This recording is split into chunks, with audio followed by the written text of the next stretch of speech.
Hello दोस्तों, नमस्कार। मैं बलदेव एक बार फिर से स्वागत करता हूं आप सभी का अपने यूट्यूब चैनल पर। उत्तर प्रदेश में ग्राम पंचायत के चुनाव को लेकर सभी अटकलें इस बार क्लियर होने वाली हैं, क्योंकि ग्राम पंचायत का चुनाव एक ऐसा चुनाव है जो उत्तर प्रदेश के हर एक गांव में, हर एक गली मोहल्ले में इसकी चर्चा होती है।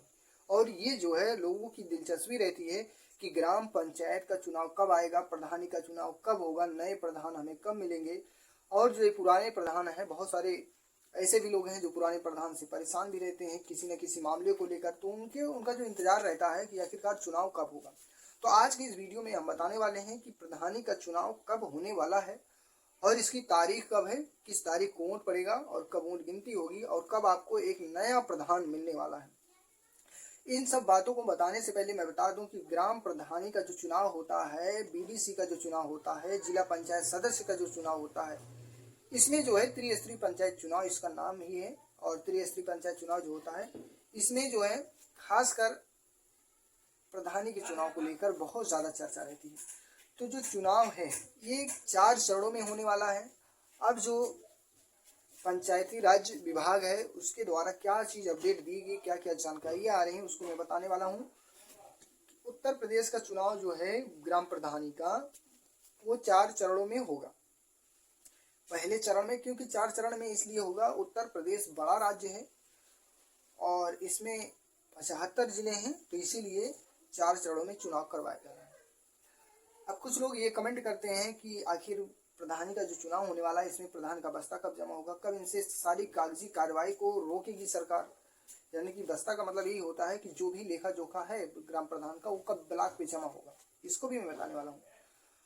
और पिछड़े आयोग का जो गठन होता है उसको भी मैं बताने वाला हूँ, क्योंकि ये बहुत ज़्यादा चर्चा रहती है कि जब तक पिछड़े आयोग का गठन नहीं हो जाता तब तक जो है प्रधानी का चुनाव, त्रिस्तरीय पंचायत चुनाव नहीं हो सकता है, क्योंकि उसी के आधार पर आरक्षण लागू होता है कि आपकी ग्राम सभा में कौन सी सीटें आएंगी, एससी आएंगी या बैकवर्ड आएगा या फिर जनरल सीटें रहेंगी। तो एक एक करके मैं बताता हूँ। सबसे पहले मैं बता रहा हूँ कि 4 चरणों में चुनाव होगा। पहले चरण का जो चुनाव होगा वो अप्रैल में होगा और अप्रैल में यानी कि शुरुआती पहले ही सप्ताह में चुनाव होगा। तो ये मान के चलिए 7 से 10 तारीख के बीच में, एक एग्जैक्ट मैं तारीख बता रहा हूँ, 10 अप्रैल को चुनाव पहले चरण का होगा, 20 अप्रैल को दूसरे चरण का, वहीं पे जो है 20 से 25 अप्रैल के बीच में दूसरे चरण का चुनाव हो जाएगा। वहीं पे 25 से 30 अप्रैल में जो है तीसरे चरण का चुनाव होगा और चौथे चरण का होगा 30 अप्रैल से लेकर 5 मई के बीच में, क्योंकि 26 मई को उत्तर प्रदेश में जो अभी वर्तमान प्रधान है इस समय, उनका कार्यकाल 26 मई को खत्म हो जाएगा। तो 26 मई से पहले ही चुनाव करवा लिया जाएगा, परिणाम भी आ जाएगा, ताकि नए प्रधान 26 मई से पहले ही बन जाए या 26 तारीख तक।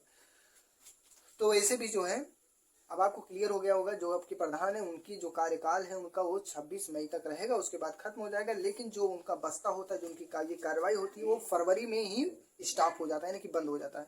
जनवरी लास्ट फरवरी तक बंद हो जाता है, बस्ता सब जमा हो जाएगा ब्लॉक पर।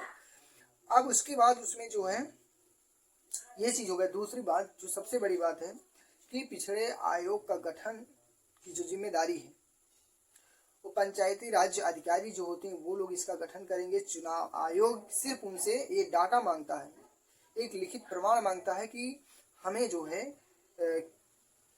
कौन सा सीट कहाँ पे देना है यानी कि आरक्षण कैसे लागू करना है, तो वही डाटा मांगता है पिछड़े आयोग का जो गठन होता है उससे, पंचायती राज विभाग से। अब जो है यहाँ पे कुछ लोगों की ये शंका होती है कि जो अभी नए चुनाव लड़ रहे हैं, हालांकि जो चुनाव लड़ने वालों की संख्या होती है उसमें नौजवान युवक ज़्यादा होते हैं, यानी कि अभी अभी वो जो है पहली बार चुनाव लड़ रहे हैं, तो उनका एक शंका रहता है कि क्या जिनके 2 बच्चे हैं वही चुनाव लड़ेंगे। ऐसा अभी कोई नियम नहीं आया, आपके पास चाहे जितने बच्चे हो आप चुनाव लड़ सकते हो, आपके बच्चे नहीं है तो भी चुनाव लड़ सकते हो। बस उम्र आपकी जो है 25 वर्ष होनी चाहिए, जो पुराना डाटा 25 वर्ष, लेकिन इस बार 21 वर्ष हो जाएगा, तो 25 वर्ष आपकी उम्र होनी चाहिए। विवाहित हो, कुछ लोग ये भी कमेंट करते हैं क्या जो शादीशुदा है वही चुनाव लड़ सकते हैं, ऐसा कुछ भी नहीं है। जो अविवाहित है, जिनका शादी नहीं हुई है, वो भी प्रधानी का चुनाव लड़ सकते हैं, बीडीसी का चुनाव लड़ सकते हैं, जिला पंचायत का चुनाव लड़ सकते हैं। अब ये दूसरी बात कि अगर आपको प्रधानी का चुनाव लड़ना है तो आपको जो है अपने ग्राम पंचायत के वोटर लिस्ट में अपना नाम डलवाना है। अगर पहले से है तो ठीक है, उसको एक बार चेक कर लीजिएगा, अगर नहीं पड़ा है तो उसको ज़रूर डलवाइएगा। अगर नहीं आप इसको नाम अपना डलवाते हैं वोटर लिस्ट में, तो मान के चलिए कि आपका जो है वहाँ पे पर्चा खारिज हो जाएगा, निरस्त कर दिया जाएगा। तो इसलिए आप जो है ये काम कर लीजिएगा, वोटर लिस्ट में नाम जरूर डलवा लीजिएगा। और दूसरी जो सबसे बड़ी बात है कि आप जो है किसी सरकारी समिति की बकायेदार ना हो। बिजली, अगर आपके नाम पे बिजली का बिल है, यानी कि बिजली कनेक्शन है और उस पर ज़्यादा बिल बकाया है पहले से, तो उसको आप जमा कर दीजिए। नहीं तो सरकार जो है एक एक डाटा आपके आधार कार्ड से एक एक डाटा जो है वो खंगालती है। पूरा चेकअप होता है जितने प्रत्याशी होते हैं, और 3 दिन का मौका दिया जाता है। उसी 3 दिन के अंदर आपको निरस्त कर दिया जाएगा। अगर आप जो उसका पैमाना है, जो नियम है, अगर उस पर खड़े नहीं उतरे तो आपका जो है पर्चा खारिज कर दिया जाता है। तो पहली जो चीज़ ये है कि आपको जो है तैयारी तेज रखनी है। अगर आप चुनाव लड़ रहे हो तो, या आप किसी के सपोर्टर हो तो भी, तो इसका मतलब ये है कि बहुत सारे लोग सपोर्ट पे उतरते हैं, परिवार के लोग लड़ रहे हैं या कोई और लड़ रहा है। तो अभी कोई नया नियम नहीं आया, आपके चाहे जितने बच्चे हो आप चुनाव लड़ सकते हो, नहीं भी हैं तो भी लड़ सकते हो, बस उम्र होनी चाहिए 25 वर्ष। उसके बाद सरकारी समितियों कोई बकायेदार ना हो, खासकर बिजली विभाग के, या बकायेदार ना हो। बाकी कोई पागल होगा तो चुनाव नहीं लड़ेगा। जो लोग कहते हैं दिवालिया ना हो, तो दिवालिया वाले नहीं रहते हैं, ये बात ही नहीं उठती यहाँ पे। अब जो है 2 बातें ये हो गई। तीसरी, आपकी कागजी कार्रवाई सारी एकदम टाइट रहना चाहिए, एकदम। बाकी आप लोग जो है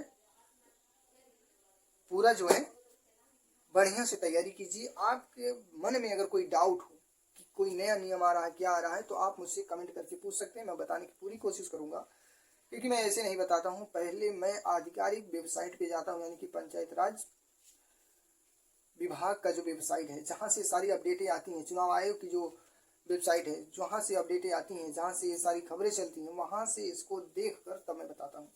हालांकि मैं कोशिश करूँगा कि आने वाले वीडियो में मैं जो है आपको LCD के माध्यम से दिखाऊं। अभी तो अपने पास है लेकिन अभी सेटअप नहीं है। LCD के माध्यम से दिखाने का पूरा कोशिश करूँगा, ताकि मैं वेबसाइट खोलूँ, आप जो है उसको देखिए। इससे क्या होगा कि जैसे आपका वोटर लिस्ट में नाम है कि नहीं। अभी एक कोई भाई थे, उन्होंने कमेंट किया था, हालांकि मैं उसकी वीडियो लाने वाला हूँ। उन्होंने ये किया था कि भाई मेरा वोटर लिस्ट में नाम है कि नहीं है, मैं कैसे देखूँ। तो उस पर मैं पूरा वीडियो लाने वाला हूँ, इसलिए थोड़ा सा रुका हूँ। तो उसका जो है एक वेबसाइट होती है, अगर उससे खुलेगा ठीक है, नहीं तो लिंक रहता है वहाँ पे, तो उससे मैं खोल कर दिखाऊंगा। उत्तर प्रदेश के किसी भी ग्राम पंचायत का हो, बस किस जिले का हो, किस जिले का है और किस ब्लॉक का है और किस ग्राम सभा का है, 3 चीज़ पता होना चाहिए। आपका जिला और ब्लॉक, फिर आपके ग्राम सभा। आप वोटर लिस्ट में अपना नाम ढूंढ सकते हो, किसी का नाम ढूंढ सकते हो, इसको भी मैं बताने वाला हूँ। तो प्रधानी के चुनाव को लेकर वीडियो जो है लगातार आ रही है बीच बीच में, और आने वाले समय में प्रधानी के चुनाव को लेकर खास करके वीडियो में डालने वाला हूँ। एक एक सवालों का आपके जवाब मिलेगा, चाहे वो पर्चा भरने को से संबंधित हो। आप पर्चा भरने जा रहे हो, क्या क्या चीज़ लगता है, क्योंकि नए लोग हैं उनको पता नहीं रहता है। और मैं सारी चीज़ें जो है वेबसाइटों पे जाके सारी चीज़ें खंगालता हूँ, अच्छे से देखता हूँ, तब उसके बाद मैं आपको बताता हूँ, ठीक है। तो आने वाले समय में आपके वोटर लिस्ट कैसे चेक हो, किस ग्राम सभा में कौन सी सीटें आने वाली हैं, सारा कुछ दिखाऊंगा, आप खुद चेक कर सकते हो। इसीलिए हमारे चैनल को सब्सक्राइब कीजिए, और आने वाले समय में मैं LCD के माध्यम से आपको लाइव दिखाऊंगा। आप जो भी कमेंट करेंगे डायरेक्ट तुरंत उस पर मैं सर्च करके तुरंत बताऊंगा क्या क्या चीज़ होने वाला है। ऐसा नहीं फर्जी नहीं, यूट्यूब पे नहीं, डायरेक्ट वेबसाइट खुलेगी, ठीक है। तो वीडियो में बस इतना ही। वीडियो लंबी हो जा रही है, क्योंकि मैं जो है इस पर पूरा प्लानिंग बता रहा हूँ कि आने वाले समय में यूट्यूब पर मैं क्या करने वाला हूँ इस चैनल पर। तो चैनल को जरूर सब्सक्राइब कीजिए और भी अपने साथियों तक दीजिए। आप BDC का चुनाव लड़ रहे हैं, जिला पंचायत सदस्य का चुनाव लड़ रहे हैं, प्रधानी का चुनाव लड़ रहे हैं, कोई भी अगर आपको जानकारी चाहिए इससे संबंधित, तो आप कमेंट करके पूछ सकते हो। और आने वाले समय में और बेहतर वीडियो मिलने वाली है आपको। आप जो भी पूछोगे आपको डायरेक्ट तुरंत वेबसाइट में सर्च करके तुरंत आपको दिखाया जाएगा, क्योंकि बहुत सारे लोग सर्च नहीं कर पाते हैं भाई, गाँव देहात से हैं या उतनी जानकारी नहीं है, उतना टाइम नहीं दे पाते हैं इंटरनेट पे। तो उसके लिए मैं बता रहा हूँ। हालांकि वीडियो लंबी हो जा रही है, तो इस वीडियो में इतना ही। और आप लोग चैनल को जरूर सब्सक्राइब कीजिएगा। धन्यवाद।